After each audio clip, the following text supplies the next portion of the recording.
নমস্কার বন্ধুরা, শুভ সন্ধ্যা। আজকে নিয়ে হাজির হয়েছি দারুণ স্বাদের সিমের একটি রেসিপি নিয়ে।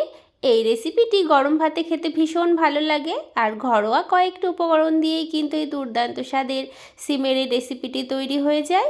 আর যারা সিম খেতে অপছন্দ করেন তারাও যদি এই রেসিপিটি পান তারাও চেটে পুটে খাবেন। তো চলুন রেসিপিটি শুরু করা যাক। তো এখানে আমি 250 গ্রাম সিম আগে থেকে ভালো করে ধুয়ে পরিষ্কার করে নিয়েছি। এবারে চলুন বন্ধুরা শিমগুলো কেটে নেওয়া যাক।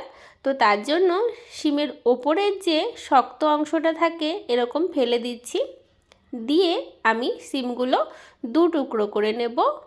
তো আপনারা কিন্তু নাইফের সাহায্যেও শিমগুলো কেটে নিতে পারেন। তো একে একে সব শিমগুলো এরকম ওপরে শক্ত শিরাটা ফেলে দু টুকরো করে কেটে নিয়ে আমি ফিরে আসছি। তো বন্ধুরা দেখুন, আপনাদের সঙ্গে কথা বলতে বলতে আমার কিন্তু সব শিমগুলো ভালো করে কেটে নেওয়া হয়ে গেছে। এবারে আজকে শিমটা আমি রসুন দিয়ে করব। তার জন্য এখানে একটা মিডিয়াম সাইজের রসুন নিয়েছি, এরকম কোয়াগুলো ছাড়িয়ে নিচ্ছি। একটা রসুন থেকে দেখুন বেশ কয়েকটা কোয়া হয়েছে, এগুলোই কিন্তু যথেষ্ট এই রেসিপির জন্য।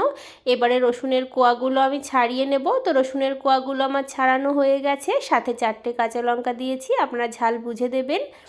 এবারে রসুন আর কাঁচা লঙ্কা আমি পাটায় একটু থেতো করে নিয়েছি। কড়াইতে আমি হাফ বাটি মতো জল দিচ্ছি। জলটা আমি একটু কমই রাখছি, কারণ শিমগুলো ভাপানোর পরে জলটা আমি ঝরাবো না, ডাইরেক্ট শিমের সঙ্গে টানিয়ে দেব।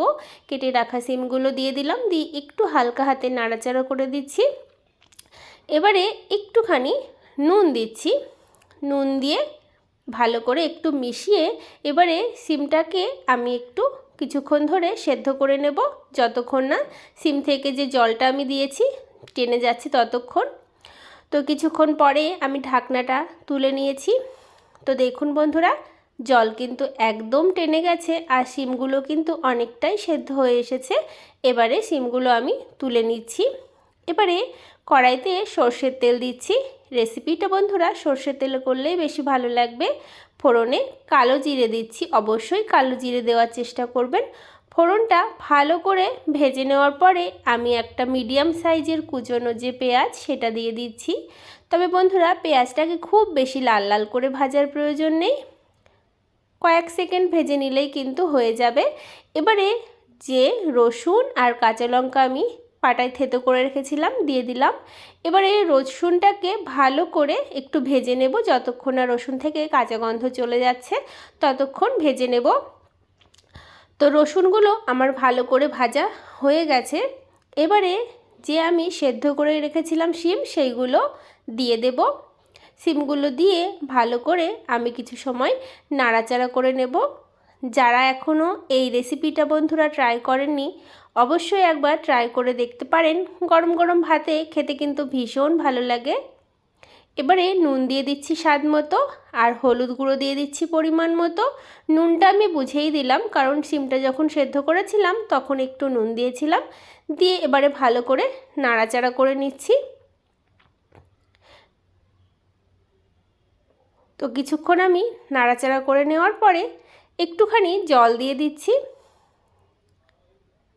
অল্প করে জল দিয়েছি। জল দিয়ে ভালো করে আরেকটু সময় মিশিয়ে নেব।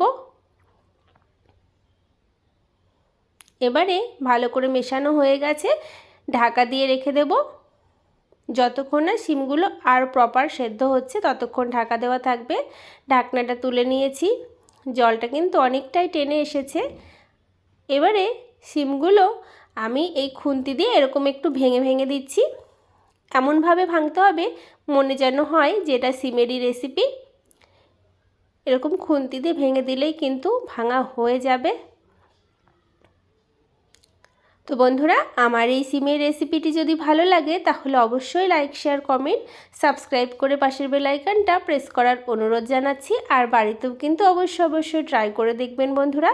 এবারে এখানে আমি পোস্ত বেটে রেখেছিলাম দিয়ে দিচ্ছি। আপনারা চাইলে সর্ষে বাটাও দিতে পারেন, তবে আমার একটু সর্ষেতে প্রবলেম হয়, তো সেই জন্য আমি পোস্ত বাটা দিলাম। তবে পোস্ত বাটা দিয়ে করলেও কিন্তু খেতে ভীষণ ভালো লাগে। আপনারা চাইলে এই রেসিপিতে একটু চিনি দিতে পারেন, তবে আমি চিনি দিচ্ছি না। এই রেসিপিটি একদমই স্বাস্থ্যকর পদ্ধতিতে আমি করে দেখালাম আপনাদের। তো আপনারাও এইভাবে ট্রাই করতে পারেন। এবারে একটু ধনেপাতা কুচি দিচ্ছি, যেহেতু শীতের সবজি একটু ধনেপাতা পড়লে খেতে কিন্তু বেশ ভালো লাগে। আপনারা যারা অপছন্দ করেন তারা নাও দিতে পারেন।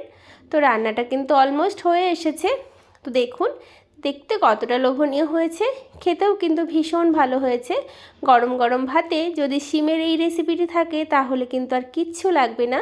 আর যারা শিম খেতে অপছন্দ করেন তারাও কিন্তু চেটেপুটে খাবেন। তো আপনাদের কেমন লাগলো অবশ্যই কিন্তু কমেন্ট বক্সে জানাতে পারেন। তো বন্ধুরা, আমার কিন্তু একদম তৈরি হয়ে গেছে রসুন আর শিমের এই রেসিপিটি। আপনারা বাড়িতে অবশ্যই ট্রাই করবেন। আপনাদেরকে অসংখ্য ধন্যবাদ আমার এই সম্পূর্ণ ভিডিওটি দেখার জন্য। আপনারা সকলে ভালো থাকবেন, সুস্থ থাকবেন। ধন্যবাদ।